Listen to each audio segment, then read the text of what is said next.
Pero yo estoy muy de acuerdo con lo que acabo de escuchar al padre Carreira y a don José Antonio Sayés.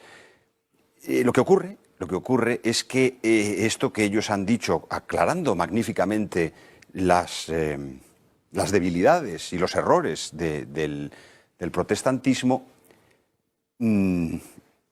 debe ser completado con una consideración que ellos conocen. No es que no la han hecho porque es obvia, pero yo quiero, pese a que es obvia, explicitarla. Y es que el protestantismo es el que ha modelado el mundo moderno. Es decir, ese error que con gran tino acaban de precisar y de denunciar es el que ha modelado culturalmente el mundo en el que vivimos. Primero, a través del mundo institucional. El Estado moderno es de origen protestante. Como es de origen protestante el derecho subjetivo, de donde deriva la categoría de los derechos humanos. Como es protestante el capitalismo. Como es protestante la secularización. Los grandes fenómenos que caracterizan el mundo moderno son de matriz protestante. Es verdad que esa matriz protestante, que es racionalista, pero ese racionalismo, el racionalismo es irracional finalmente, porque tiene una matriz gnóstica. Este es uno de los grandes temas. Lo que ocurre es que ese mundo protestante entra en el mundo de la Iglesia Católica a través del modernismo. Cuando San Pío X, en Pascendi, en 1907, dice que el modernismo es el sumidero de todas las herejías, y empieza a examinar cuáles son las grandes tesis, primero filosóficas y luego políticas del modernismo, las tres grandes tesis que enuncia son el agnosticismo, no se puede alcanzar verdad, un poco la inmanencia vital y... A ver, ¿cuál es la tercera gran tesis? Bueno, pues el subjetivismo, que va ligado, evidentemente va ligado a las dos anteriores. Claro, ese modernismo es que se infiltra en la Iglesia Católica y que se expande con gran fuerza en la Iglesia Católica, es de progenie protestante y hiere en el fondo la cultura católica.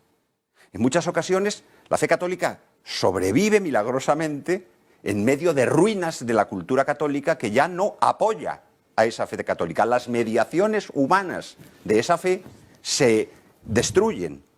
Y claro, el principio fundamental de la teología católica expuesto por Santo Tomás en la cuestión primera de la Suma Teológica, gratia non tollit naturam sed perficiteam, la gracia no quita la naturaleza, sino que la perfecciona, en nuestros días...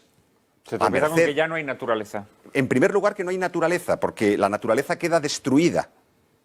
Pero en segundo lugar, o queda sustituida por un constructo racionalista, creo que ya no es la naturaleza.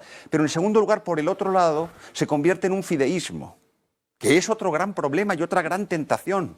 La cultura católica se desenvuelve en nuestros días, se mueve entre dos grandes errores, que además en el fondo convergen y se retroalimentan y se autoalimentan, que son por una parte la destrucción de la ley natural y la omisión de la ley natural, y por otra parte el fideísmo convertido en un sentimentalismo en el que la fe católica pues es un puro sentimiento. Entonces eso destruye profundamente y esta es la gran tragedia. Esto se ve en todo, se ve en la teología, se ve en la filosofía, se ve en la moral, se ve en la liturgia, todas las grandes reformas litúrgicas últimas tienen un fondo también de esto, y de nuevo Peggy. Peggy es un autor interesantísimo. Es que últimamente he estado un poco hecho una nueva inmersión peguillana después de muchos años sin leerlo.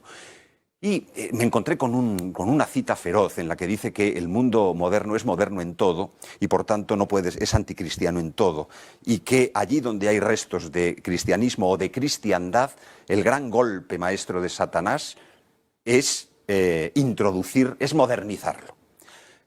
Una requisitoria contra el mundo moderno que recuerda a la de Pío XII en el último consistorio en 1914, cuando dijo con claridad que la conciliación con el mundo llevaba a la pérdida de la fe. A la pérdida de la fe, de una manera tan tajante, ¿no? Y que cuántos navegantes, cuántos pilotos y cuántos capitanes se habían dejado engañar. Pío XI. Pío X. Pío X. El último discurso que yo creo escribió. Y termina Peggy, perdón, he hecho aquí, he mezclado a Peggy con San Pío X, y termina Peggy: cuando hay un eclipse, todos estamos a oscuras. Y esta es la tragedia de la cultura católica y, en buena medida, en nuestros días. Producto de esa invasión protestante, de la cultura protestante, que ha destruido la cultura católica en su raíz.